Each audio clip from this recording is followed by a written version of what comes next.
prochainement, vous partez pour unir le pays comme vous l'avez fait, vous resterez au camp au minimum.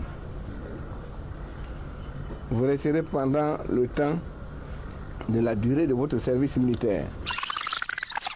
Toute l'Afrique a assisté à la débâcle de la Côte d'Ivoire face à la Guinée équatoriale. Cette défaite a provoqué le désarroi, la tristesse et l'incompréhension de tout le peuple ivoirien.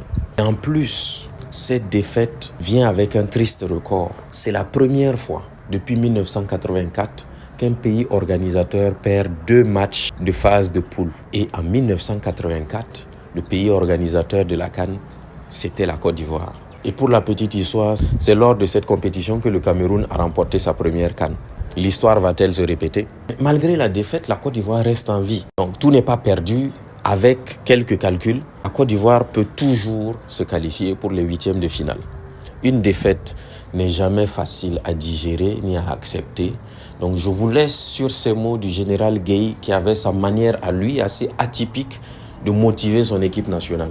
Après 3 jours de détention dans un centre d'entraînement militaire, les 22 joueurs de la sélection nationale ivoirienne auront au moins appris une chose, le paquet à danser. Les éléphants de Côte d'Ivoire éliminés prématurément de la Coupe d'Afrique des Nations sont presque libres. Mais il leur reste une formalité, écouter la leçon du chef de l'État, le général Robert Gueye.